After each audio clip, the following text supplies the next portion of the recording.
Will be good. My Zoom keeps asking me to relaunch the meeting, but I can see you in the side panel, so let's press on. All right, good afternoon, everyone. I'd like to welcome you all to this meeting of the Business Board. I'm pleased to welcome members of the press and public who are able to join this virtual meeting online. In terms of technical arrangements, the meeting is being held by Zoom and will be live recorded for governance purposes. If you experience any technical difficulty during the meeting, please refresh your connection in the first instance. If it becomes apparent that we've lost members and we're no longer quorate, it may be necessary to adjourn the meeting.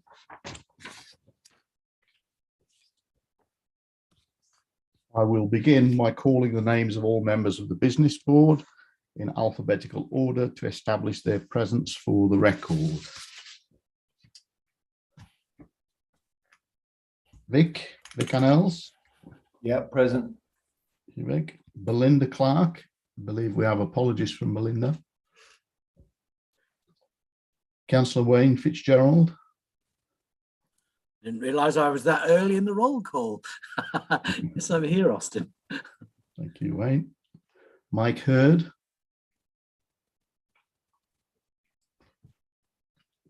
Faye Holland. I'm here. Hi, Faye. Mayor Dr. Nick Johnson. I'm here, Austin. Thank you, Nick. Good afternoon. Amir Khalid. Yeah, present. Al Kingsley. Yes, Austin here. Hi, Al. Andy Neely. Yeah, here. Afternoon, Andy. Nitin Patel. Yep, I'm here. Hi, Nitin. Rebecca Stevens. Afternoon, Austin, everyone. Good afternoon. Andy Williams. I'm here, thanks, Austin. Andy.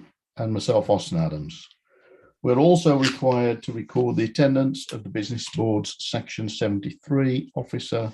So could Rob Emery please confirm his presence? Yeah, I'm here, Chair. Thank you, Rob. Declarations of interest. This is an opportunity to declare pecuniary interests or any other conflicts of interest. Do members have any conflicts to declare? Andy? Yeah, on item 2.2, there's a mention made of Cambridge and I am a director of Cambridge and I've not paid by them and have no financial pecuniary interests, but I think I should declare it as a conflict. Thank you, Andy. I too have a similar conflict in 2.2 in my relationship with the parent company of Metalcraft and their association with the college that are seeking additional funding. I think when we get to that item, it would be appropriate for myself and Andy to step out. And Amir, would you be kind enough to steer the group through that particular agenda item? Yes. So if you could, if somebody could just guide me on the agenda item, I'll be fine. Yeah. Perfect. Thank you. Noted. I don't see any more hands raised. All right, then, turning to the minutes of the 14th of March 2022, we are asked to approve the minutes of the meeting held on the 14th of March 2022. So can I ask any member who does not agree with the proposal to click the raised hand function, the proposal being to accept them as is? I don't see any hands raised. So we will take that as carried. Thank you. Moving on to part 2.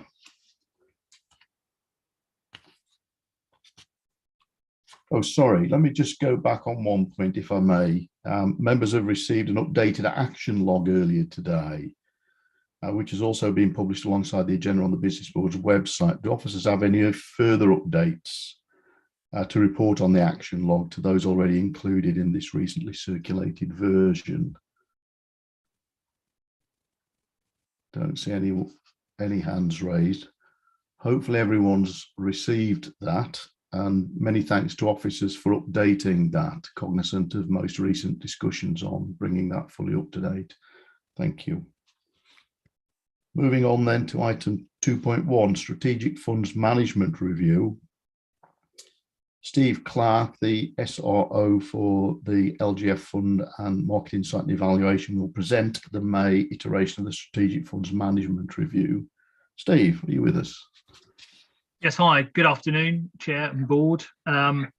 So this is the usual report that provides the Board with an update on its strategic funding programmes. This report is performance up to the 1st of April, after which point papers were obviously drawn up. So diving in, programme spend, the LGF programme spend,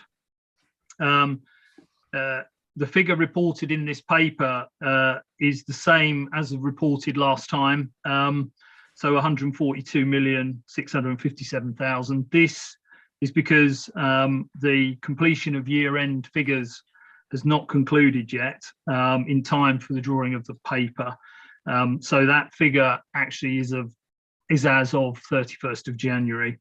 It will obviously be updated for the next board update report.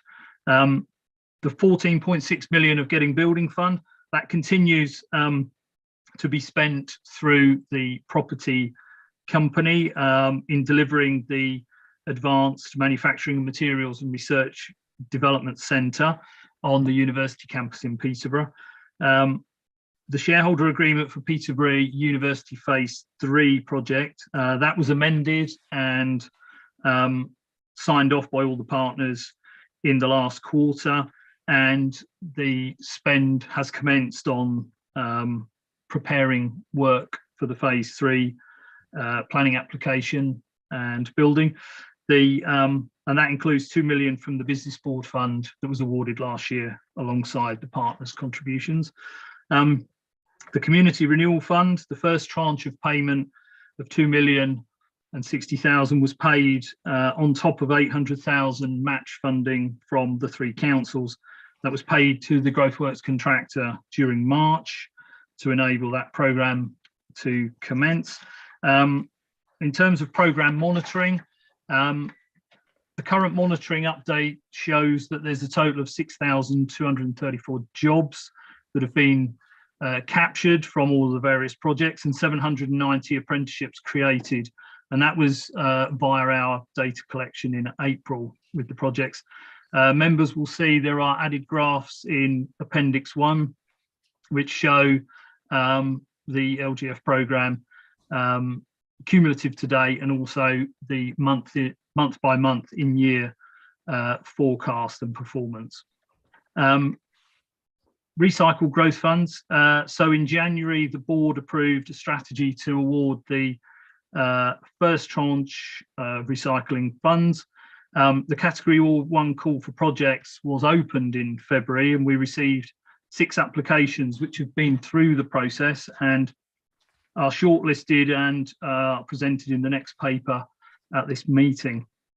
The category 2 call for projects was open during the last month, closed on 29th of April, and we received 9 expressions of interest which are currently being scored and assessed, and successful applicants will be invited to complete full application, attend an assessment panel, and will be brought back to the Business Board in July for approval. The Community Renewal Fund update, the mobilisation of the 2 projects funded by CRF commenced in the last quarter. The current pipeline of beneficiaries for both projects and the first 3 months of outputs is shown in the tables in this report, and more detail at Appendix 2 and 3. The profile of activity and outputs for the Turning Point project as of the end of March has shown good progress, but a slower take-up in Fenland. And obviously we're addressing that now with focused lead generation on the areas where there has been a lower take-up. The profile of activity similarly for the Start and Grow project in the same time period has shown excellent progress, particularly Huntingdonshire, But we are focusing our lead generation now entirely on Peterborough and Fenland to bring those up into line across those 3 districts. And with the CRF programme, on the 25th of March, the DLUC team wrote to all the lead authorities offering an extension of the programme until the 31st of December. This is because of COVID delays. We've accepted that extension, but we will only use the time we need to deliver the outputs and outcomes on those projects. Levelling up, the prospectus for the second round was launched on 23rd of March, and we have a deadline of the 6th of July. We continue to work with our district council colleagues where they are putting together a LUF regen bid, and particularly Fenland, where they're well advanced on a LUF bid with our help. Also, the Combined Authority Transport team are currently shortlisting between 2 schemes to decide, this is between Fenland and Peterborough, which scheme should be put forward as the CPCA's Transport Authority LUF bid for the 6th of July. Shared Prosperity Fund update. Since the launch of the fund with its prospectus and guidance, we have started to pull together work on this. So the multiply element of the plan is being led separately. A separate investment plan is required for that to be prepared by the end of June, and that's being prepared and led by the commissioning call through the adult education budget, as much of what it needs to deliver is very similar and focused on adult numeracy. The core Shared Prosperity Fund element, officers have liaised through the Strategic Growth Ambition Board in March, and then subsequently the Cambridgeshire Public Service Board at the end of March, who have collaboratively and collectively agreed to support the development of the local investment plan. And in particular, the Cambridgeshire Public Service Board was invited and has agreed to be the strategic partnership board, as required by government, to oversee the creation of the local investment plan, and to then sort of oversee and provide insight to the delivery. We've also consulted with the Business Advisory Panel. We will also seek the Business Board and Skills Committee's inputs on the final local investment plan prior to taking that through the CA board for its final agreement for submission at the end of July. In the background, the economic growth strategy and the employment and skills strategy have been used to help steer and guide what the objectives will be with our local authorities, although there is a prescribed list of interventions that we have to choose from when creating the local investment plan. So that's a very, very quick canter through all the various funds that we have underway at the moment. So that's the update for this board cycle, and I'm very happy to take any questions. Thank you, Steve. As ever, you've got an awful lot on your plate. Let's take questions. Andy Neely. Thanks, Steve. That's really helpful. Do you, or has the Combined Authority done any analysis of the relative shares of the UK Shared Prosperity Fund? So I was looking at the links, and as far as I can tell, we got core funding 9.8 million. That's about 1.7% of what was allocated in the UK. And if you take the total figures, including the multiply, we got 13.8, which is about 2% of the total allocated. So the average MCA or GLA got, the average amount was 69 million, and we managed to get just under 14 million. So it'd be really good to understand what we didn't do and what we will do differently next time. Yeah, okay, I can answer that relatively straightforward, Andy. It wasn't a competitive process. In the end, the formula used by officials in government was based on the old European funding allocations with small tweaks to do with population, because the old allocations were based on LEPs. We're obviously no longer a wider LEP footprint. So a tweak on population and then a small tweak based on deprivation and needs analysis. So essentially the 2% we were awarded is pretty much in line with the fact we got 2% through the European programs. And that's what's happened around the country. So those areas that obviously were in receipt of higher proportions of European funding similarly have now received far more, a similar level of, shared prosperity funding. So it's nothing to do with what we did right or wrong. It wasn't a competitive process. It was the formula they used was exactly as before. And will that be the case next time round, as far as you know, Steve? So there's no influence we can have on this process. Well, that's a really good point. I guess performance, if we're seen to deliver and others are not, then I suppose, yes, there could be a discussion to be had about that particular approach. I mean, we obviously thought there may be a chance that government would take a different route to previous formula. So I guess that's to be discussed and decided at this point. It's a political decision, I guess, as to how they run that next iteration. We've got this for 3 years, at least as it is. Yeah. Okay. Andy, let's go to Andy Williams, please.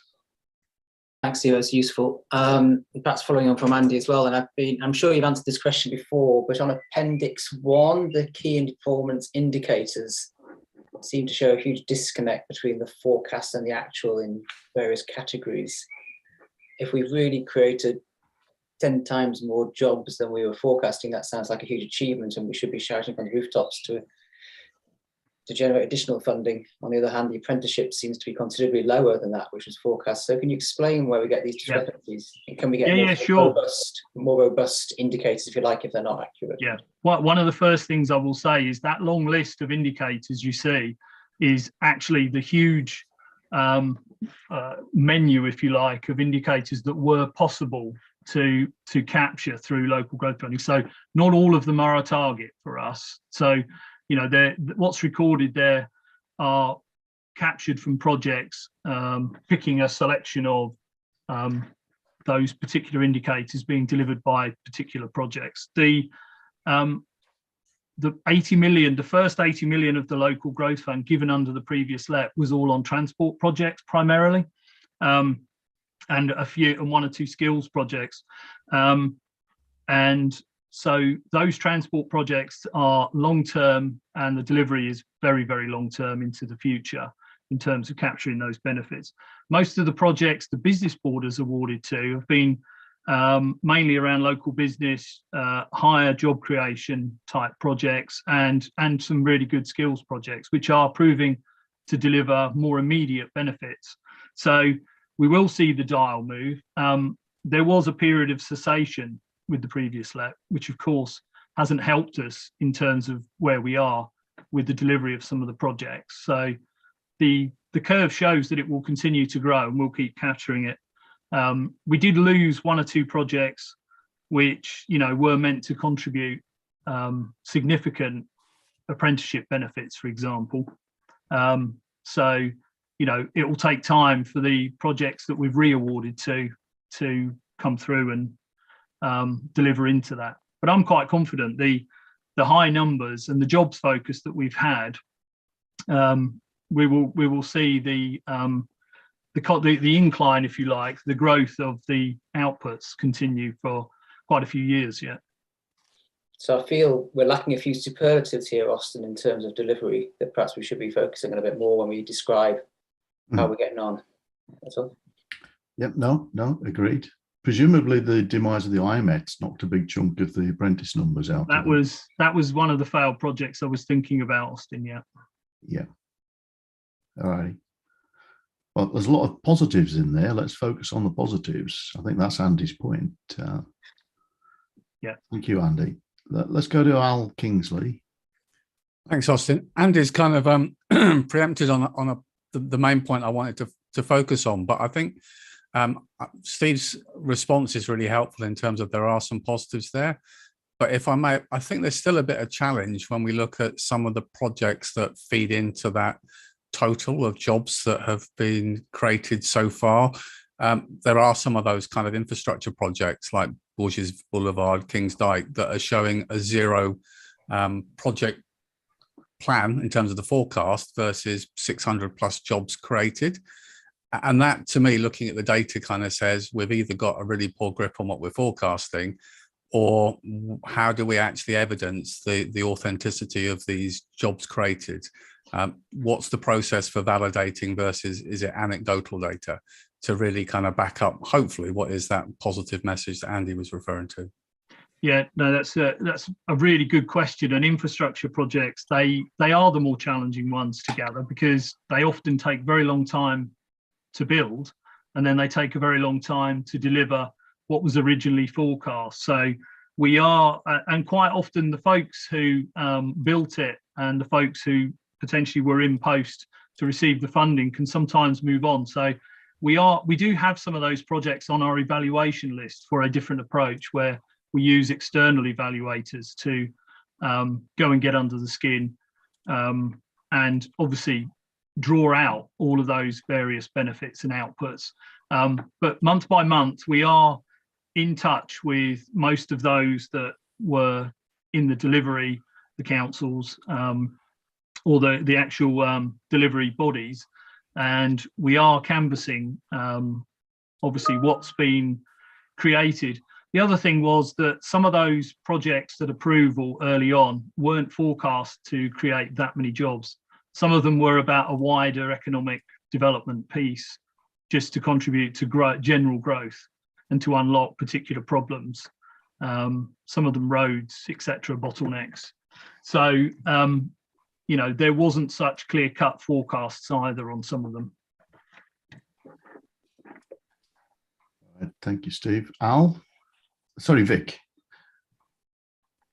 Thank you. My question is probably easily explained. How long do we keep things on that form for?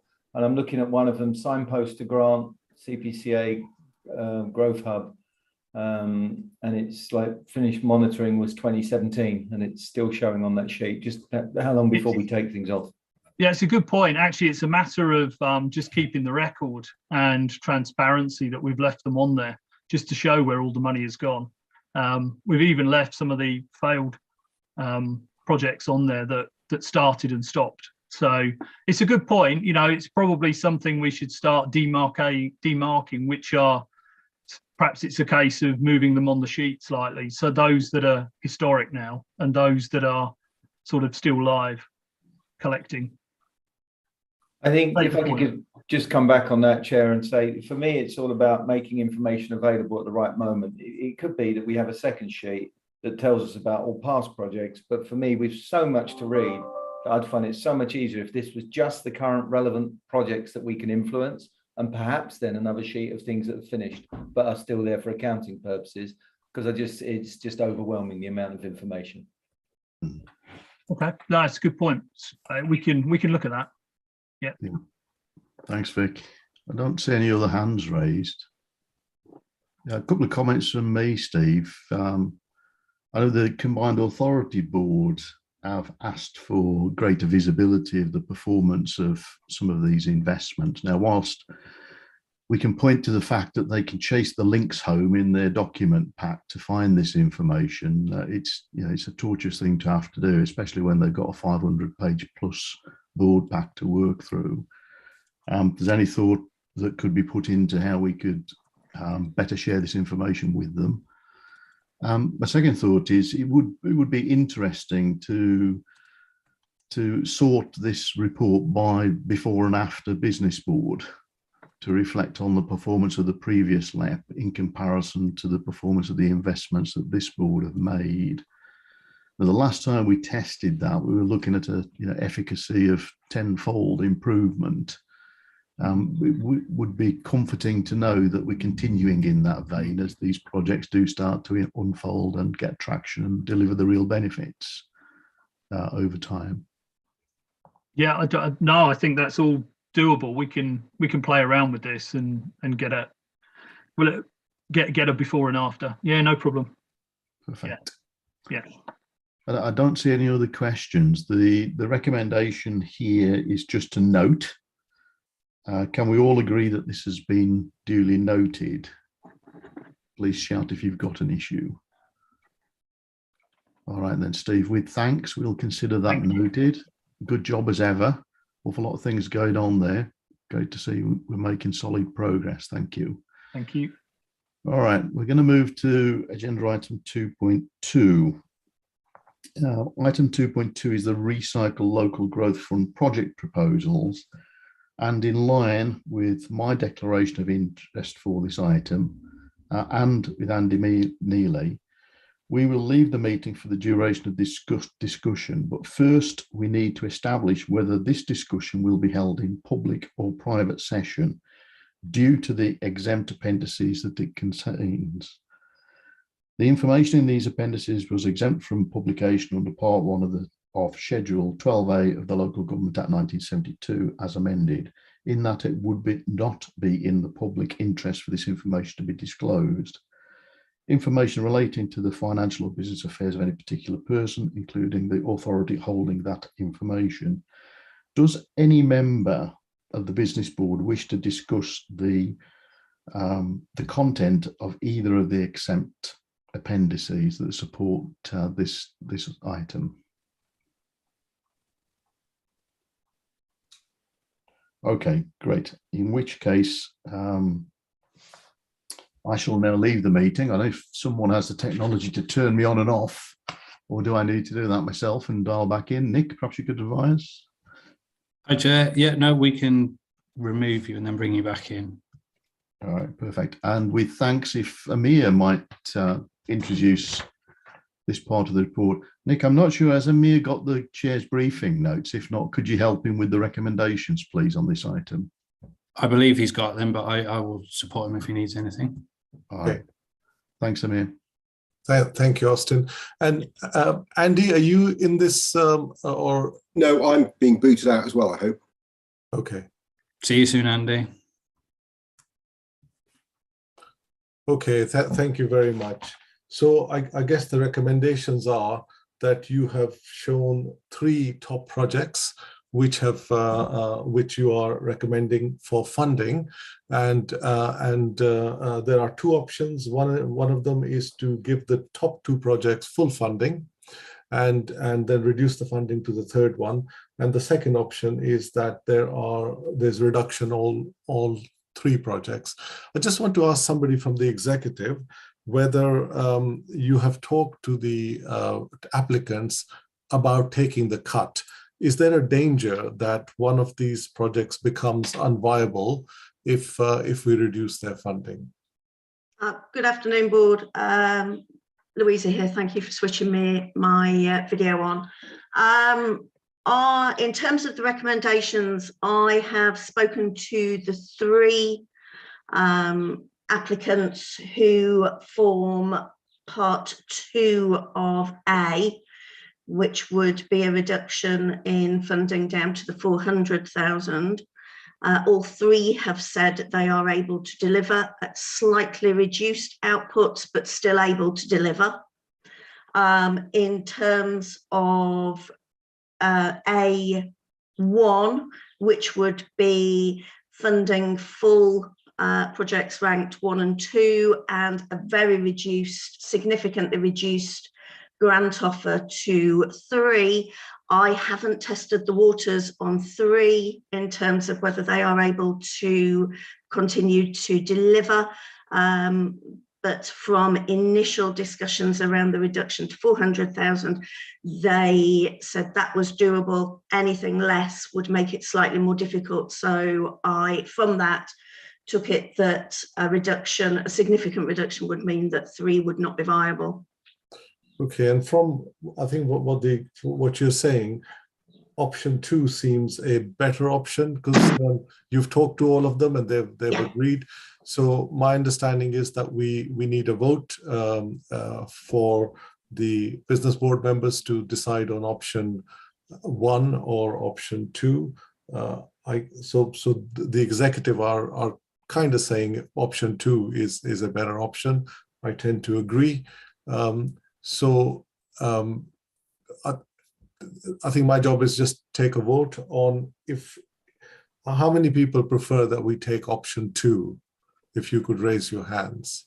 Sorry, I'll withdraw my hand because I wanted to ask a question before we went. Oh, sure. Sorry. I apologize. No, Vic, all right. could you ask your question, please? Yeah, if we don't know what the extent of the changes are with regards to potential reduced funding, how do we compare each of these options? So one of the options, we don't know the extent of the changes to the project because there isn't a clear, this is how little we will produce compared to what we were going to had we received full funding. So I'm not sure I'm in a position to understand which direction to go at this point in time, knowing that they're not going to deliver. If we go for a particular option, they're not going to deliver what they initially said they would. By how much are they not going to deliver? No, I see your point. Louisa, can you come in? Yes, I certainly can. In terms of the 3 projects I approached, they were looking at a 10% reduction in the outputs that they could deliver in terms of job creation and apprenticeships. And Louisa, do they still meet our requirements for the job creation overall? Yes, they do. Yeah. Okay. They still met the high value for money criteria that had been set by the business board in terms of the criteria. Okay, Vic, is that enough to satisfy you?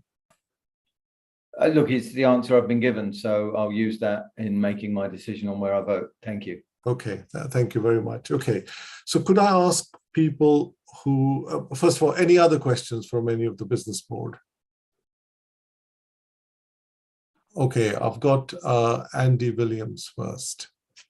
I'll point out I'm a non-voting member, so I'll take a view. I mean, I guess my view is more general, and I guess it's from a business perspective. I think if someone comes to me with a business case for a certain amount of money, I assume the due diligence has been done, and therefore that is the right amount of money they should be asking for.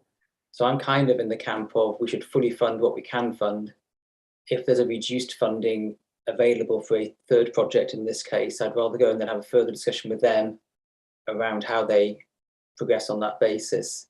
But I think the danger we have, and it's more of a principle than these projects, you know, on principle, what we don't want is people coming up with inflated or padded out requests for funding, you know, gaming the system.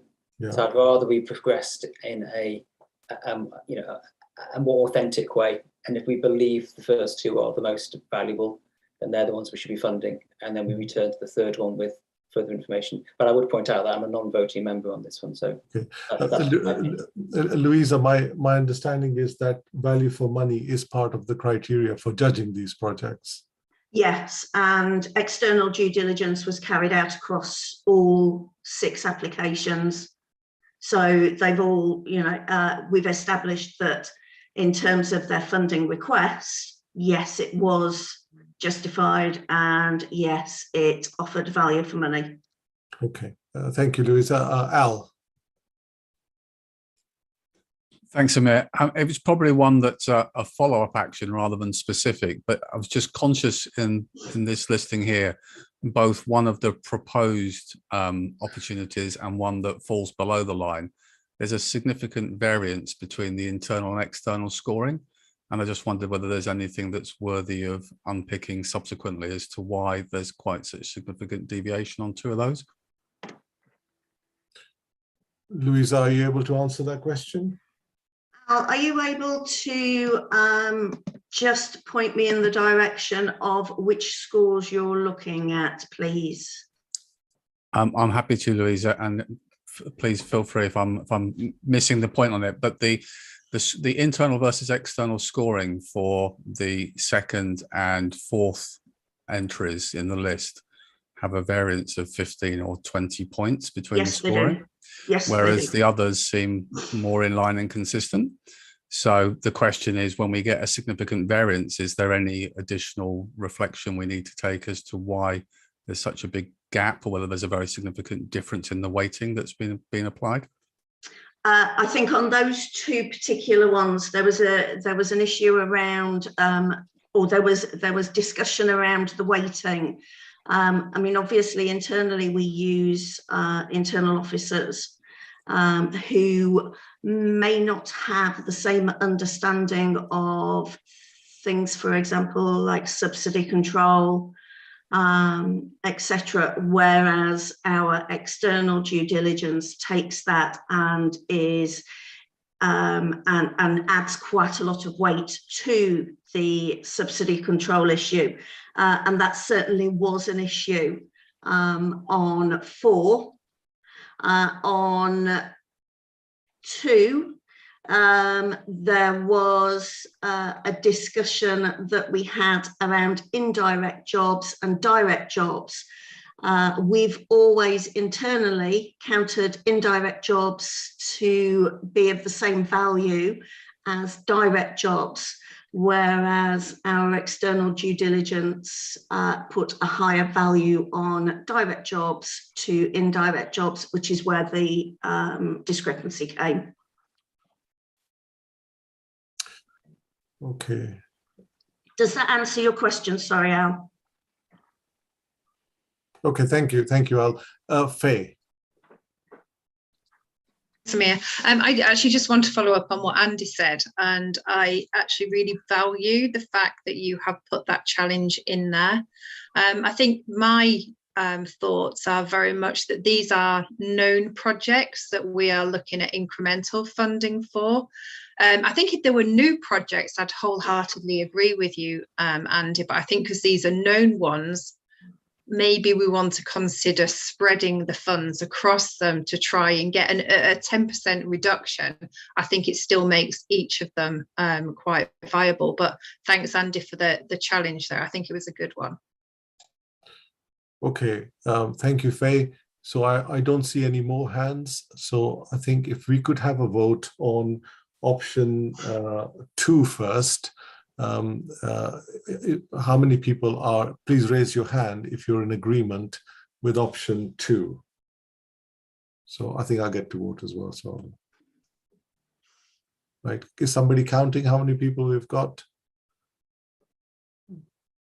Yeah, if I could suggest it, rather than doing that, if we could go through and everyone could indicate which option they would prefer. Okay, yeah, that could be fine as well. Shall I just call out people's name? If you'd like to, or I can read through a list. Yeah, please. If you could go through a list, that'd be better. Okay. Vic. Option 2. And Faye. Option 2. And Amir. Option 2. And Al. Option 2. And Nitin. You're on mute. Option 2.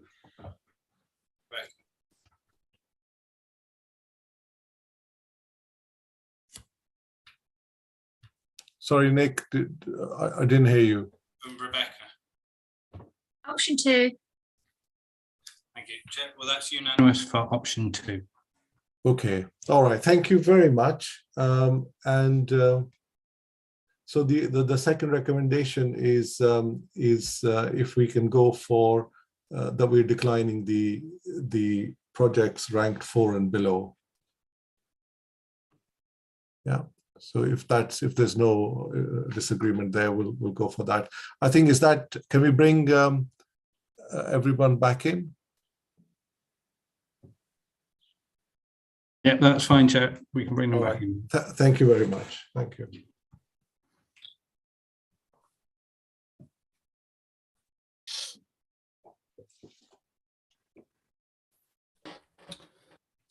Hey, everyone. Hi. All back in action. Thank you, Amir. All right, let's pick up with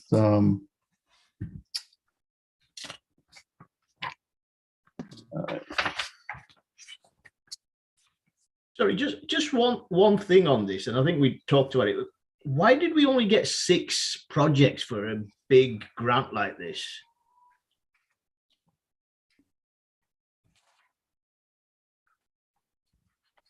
So I've taken off my video. I'm going to start my video again, just so you know I am actually here.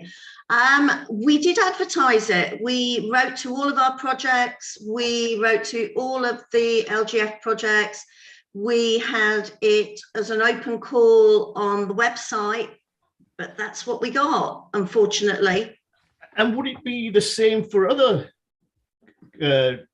authorities like this, that there is a sort of view that, you know, when grants come along, there isn't as many people as you'd think? I mean, that's game-changing numbers. So I don't understand really how local companies are not rushing to the doors. No, I'm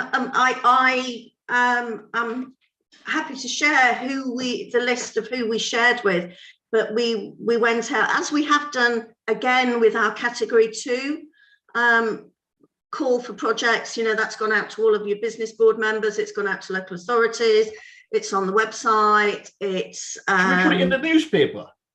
I don't know whether I want that many applicants. Just standing from a distance, being new to the process a little bit, but not that new, but these are big grant numbers that would make a big difference to a business. So I just find it. Yeah, it was, I think your category 1 projects were very, very specific. They were specifically for already existing local growth fund projects. So they were open to those local growth fund projects, or they were open to very high value for money projects. So they were going to create lots of apprenticeships that are over and above where we sat before. Okay, so they've got to be higher than the traditional performance. They've got to be higher than the traditional, and I think that did move that would have put a lot of organisations off. I mean, we were looking at, previously we've looked at about £10,000 per job, if not better. And on some of these, we were producing £1,000 per job in terms of investment and apprenticeships. So I think they would, you know, it was a big ask from in terms of that value for money that they needed to hit, but.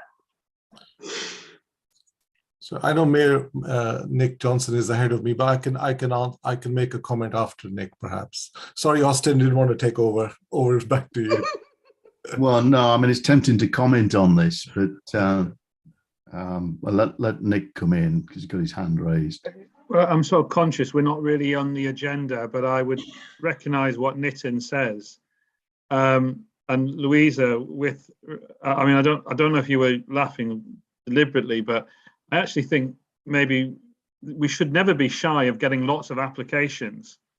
You know, I think it's a bigger, as the mayor and indeed the combined authority, we don't have necessarily the same awareness of a lot of what the combined authority does.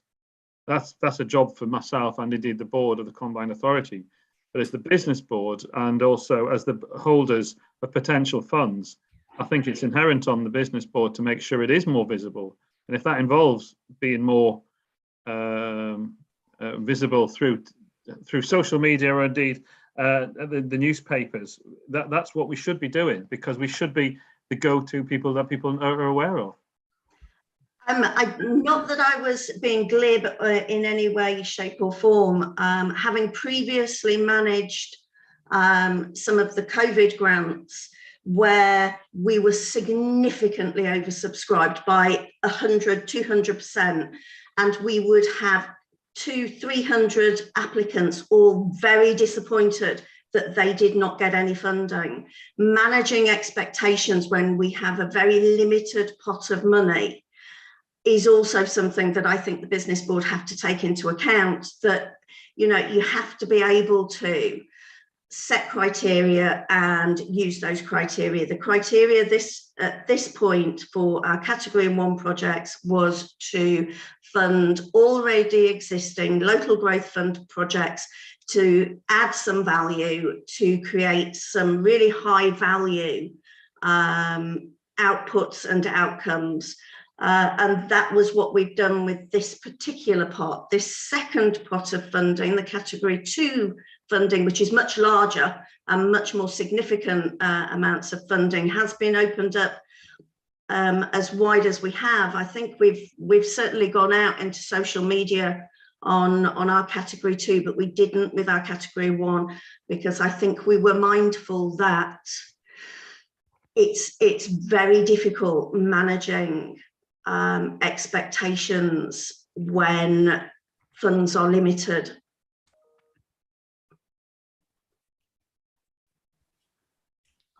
Thank you. I see Amir and Faye have the hands raised. My apologies, I thought you guys had dispensed with this issue, but if it needs a little bit more airtime. Sorry, Faye, you say it to me. Yeah, thank you. I agree, Austin. I think that some of this we have actually discussed at previous meetings, and Louisa, thanks for that explanation. You know, we were very oversubscribed on previous calls, and this was a very specific call. It wasn't something that everyone could respond to. And I think at our last discussion on it, we actually talked about other interventions. So yes, there's social media, but is that necessarily going to drive an action? Maybe not. But we need to train people and educate them on how to fill these forms in as well. And I think that's definitely something we can take as an action. But I think context, as always, is a really important word in this, certainly in this level of funding. Sorry, I just want to make a comment. In my previous job, I used to be the deliverer of these projects, and asking for £5,000 per job or £10,000 per job is a very difficult ask. And for people who have to deliver it, remember they have to pay back the money if they don't create the jobs. And with the conditions that we're under at the moment due to COVID and high inflation, people are a bit worried about how they're going to deliver at £5,000 or £10,000 per job. So I think we need to be conscious of that it's a big undertaking for anyone applying. Thanks. Thank you, Amir. All right, let's bring this matter to a close so we can move on with the rest of the agenda.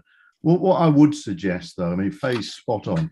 The business board's decision as to how they would shape this funding and the requirements for the applications of it were debated and agreed 2 or 3 meetings ago. And if you really want to refresh your thinking and understand that, what the drivers were, one of them was that there's a time limit on burning the funding off here, which meant you couldn't start with a clean sheet of paper with a lot of opportunities, or the money has to go back to government. So, and I think enough said. If you really want to understand it, go back through the previous meeting papers where the decisions were made. As far as I can see here, officers have done what we asked them to do as a board in that respect. Let's move on, please. I wonder if we could ask Alan Downton, please. Alan, Deputy Chief Officer of the Business Board, will present the Economic Growth Strategy report, please. Alan. Good afternoon, Chair. Good afternoon, Board. The Economic Growth Strategy has been consulted on and had input from obviously your good selves, the Mayor, and it's been developed through workshops with a wide circle of partners and stakeholders for their input, including the Business Advisory Panel, all of the constituent local authority CEOs and economic development officers. In addition, the Chair, Vice Chair of the Business Board, the Mayor, and officers of the Combined Authority convened individual meetings with each of the local authority leaders, and feedback has been overwhelmingly positive. The strategy has 6 core priorities for economic growth: reduce inequalities and improve quality of life, accelerating local placemaking and renewal, ensure transition to green low carbon economy, accelerating business growth, creating good quality jobs in high performing businesses, and supporting people to develop quality skills in a world-class system. Section 1 of the report sets out the purpose, Section 2 sets out the background, Section 3 sets out the next steps. We are seeking the Business Board to recommend and endorse the Economic Growth Strategy for the combined Cambridgeshire and Peterborough, and recommend approval of this Economic Growth Strategy to the Combined Authority. Thank you, Chair. Thank you, Alan. Questions?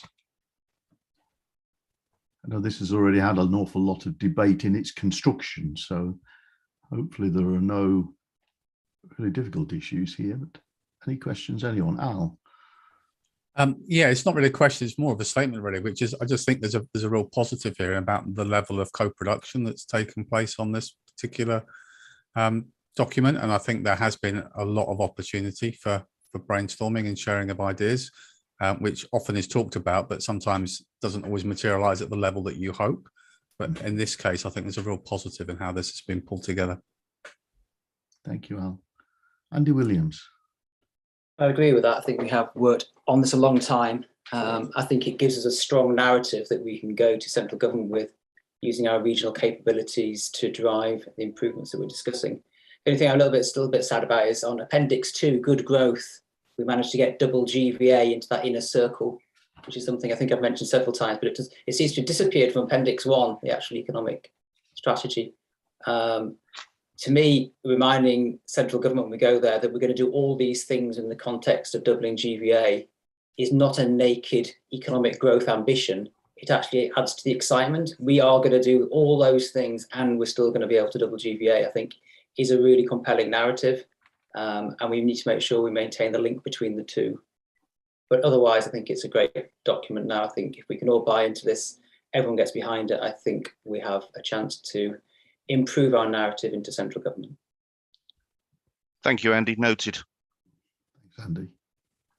The issue of that particular diagram has been raised previously by me, Alan, about exactly the point that's made, that it's almost a trademark of what we're about. So let's make sure we're consistent with that. Yep, I've got that done, Chair. Apologies. Andy Neely. Again, very supportive of this. Alan, can you say a bit about what happens next? I mean, it goes off to the Combined Authority Board for ratification as well. But then, just picking up on Andy Williams's point, there is quite a compelling narrative in here. We've got some of the interventions where we've got potential funding sources, but we just talked about the relatively low levels of UK SPF that we managed to get in this region last time round. So we've got to think about how we actually get the resource to support some of these projects. Otherwise, they will just remain as nice ideas on a bit of paper. So strategy for getting the funding to support some of these things? So the plan, Andy, is, well, there's a couple of things. One is talking to the Combined Authority about how this works, whether there's an economic growth board, economic strategy board, you know, what that forum is. Also, my team and I are now looking at, well, we've got obviously Metro Dynamics doing some work behind the scenes to support us in building some of these cases. We've also got a procurement out for additional resource and support. And also my team and I are looking at other departments within government that we traditionally haven't got funding from that might be able to support us in other areas. So outside of BAYS and the normal, remit. So that's where I think we sit at the moment. So there may be a role here for the business board once this strategy has been through the Combined Authority Board of both, I guess, helping work up stroke comment on individual business cases around the interventions. Yes. But also potentially championing particular bits of this. So you could take, the lifelong learning and say, well, actually, we'd like X and Y on the business board to be really working with us to try and land this in the Department for Education and persuade them that this is something that this region cares about. And if it was a joint business board, Combined Authority Board approach, that might be quite a powerful way of us both working together, but getting the message across to central government. So I hope we can have a subsequent discussion about the implementation plan, if you like. Yep. Absolutely. Perhaps worth reflecting on that, those comments, Alan. Yep. With respect to the future meeting planned with the CPCA leaders to move a step beyond what we've got here, hopefully. Yes. Yep. All right. I don't see any other hands raised. Please shout if I'm missing anyone. Nick, is that your hand raised? Sorry. No. You're on mute, Nick. I'll take that as a no, will I? Sorry, my hand, Chair? Nick Johnson, Mayor. Sorry, no, my hand wasn't up. I was just reading, and I was holding my hand like that. So my apologies. All right, no worries. All right, I don't see any other hands then. So we'll move this to a recommendation. There are two recommendations, A and B. Recommendation A is to endorse the economic growth strategy for Cambridgeshire and Peterborough, and B, recommend approval of the economic growth strategy to the Combined Authority Board for their approval. Can I ask if anyone has any objections to either one of those recommendations, in which case we'll consider it a unanimous decision. All right, I don't see any objections. We'll consider that unanimously approved on both counts. Thank you. Thank you, Alan. Good job. Well done.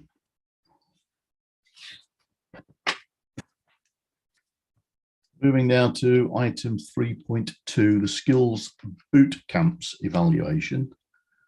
And I believe we've got Fliss Miller, the Interim Associate Director for Skills, who will present the boot camps evaluation report. Fliss, are you with us? I am indeed. Good afternoon, Chair and fellow board members.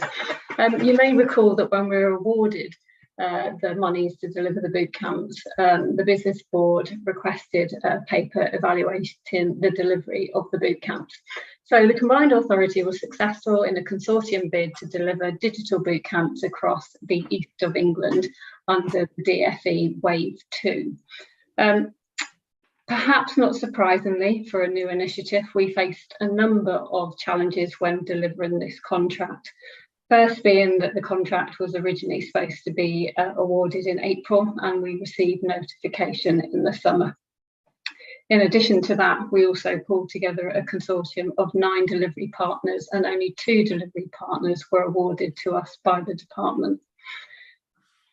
Of those 2 providers, one provider faced significant challenges when taking forward the delivery of boot camps, and rather than enrolling the 400 learners, only managed to secure 38 learners. And so therefore, we had to identify a new provider in January to pick up some of those boot camp numbers. It's a new initiative, it's very different, and whilst ITPs, independent training providers, are quite fleet of foot, we often find with colleges it takes longer to deliver such new provision.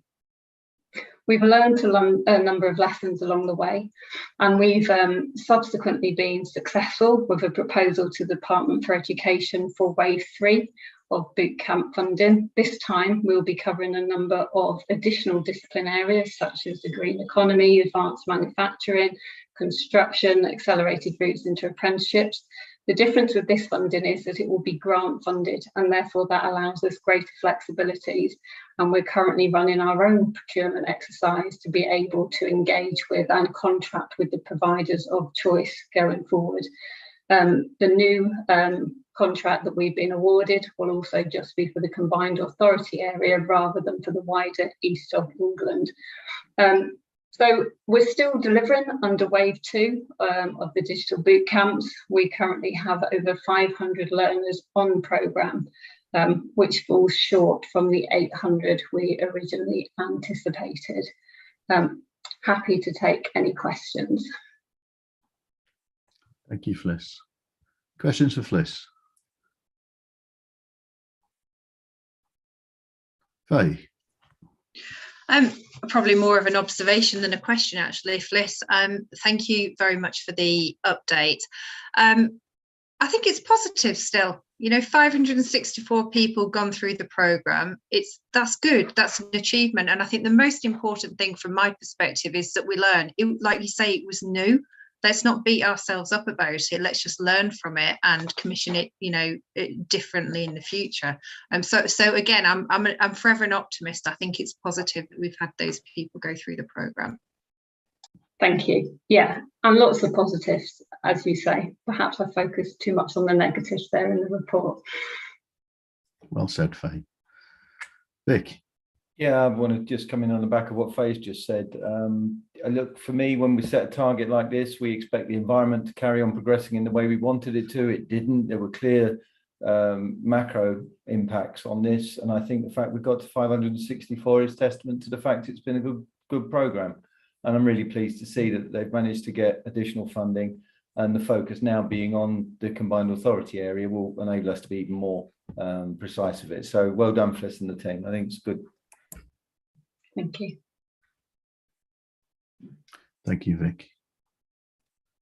The question for me, Fliss, to what extent are we able to shape the subject matter areas and align them with, we've got lots of individual sector strategies.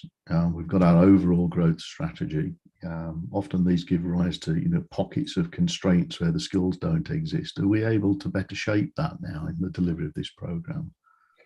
We are. So we have to submit a proposal to the department, and so therefore we have some constraints around that. However, our proposal, as you would expect, is focused on our priority growth sectors and also recognising the expansion of development of the new green economy as well. So therefore it's very much aligned to our priorities of how we take this forward. There are some constraints, we can't deliver it in every subject area, but those that we can align to our growth sectors, we are totally aligned.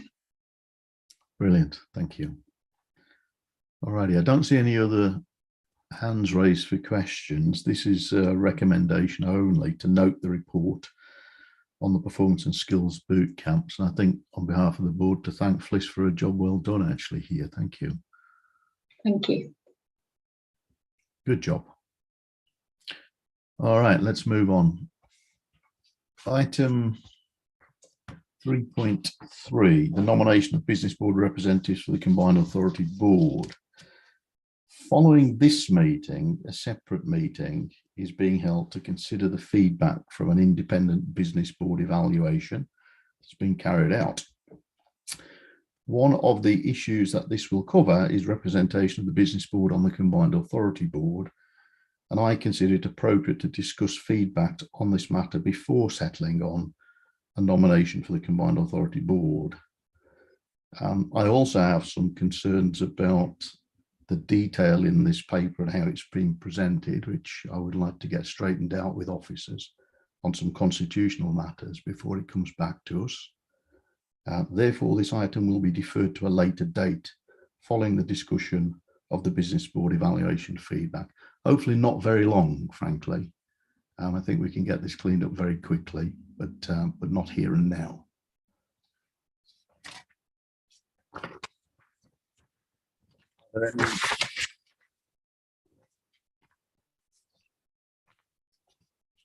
There are no issues with that. We will defer it and come back to it. So moving on to item 3.4, business board expenses and allowances 21-22.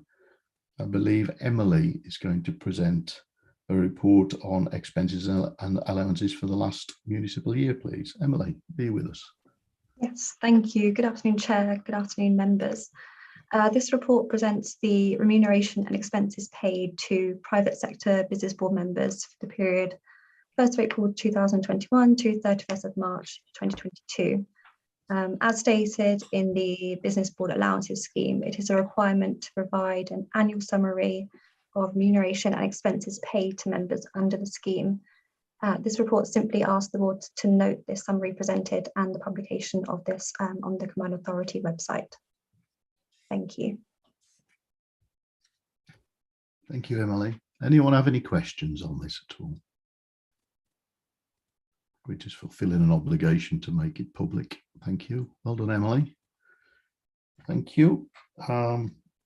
The recommendation here is simply to note the summary of remuneration and expenses paid to members during 21-22 under the business board expenses and allowances scheme. Anyone have any objections in any way to that, or can we note it and move on? All right, thank you. Future meetings. Moving to agenda item 4.1, the business board headlines for the Combined Authority. I mean, the only significant headline issue here is 3.1, which is the economic growth strategy, notably endorsed and approved today.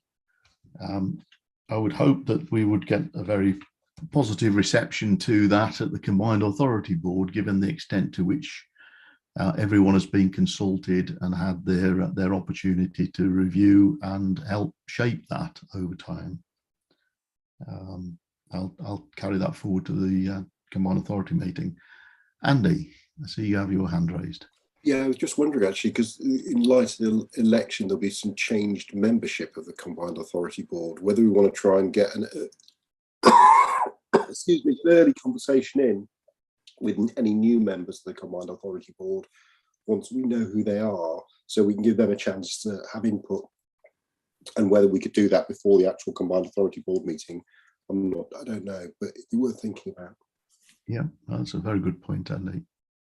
Alan, maybe you could give some thought to that as the dust settles over the next couple of days. Yeah, we and officers are considering that already. Yes. All right, perfect. Thank you. All righty, moving on then to agenda item 4.2, which is the Business Board Forward Plan. The Forward Plan has been published, previously discussed by the Business Board. Does anyone have any comments or queries on the Forward Plan? All right. I don't see any hands raised. Therefore, I'll bring the meeting to a close. The next Business Board meeting will be on Monday, the 11th of July, 2022.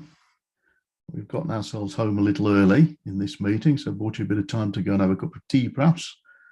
Those members who are joining the rest of the board at 4:30 in a private session, I look forward to seeing you then. Meanwhile, thank you, everyone. Thank you, officers, for your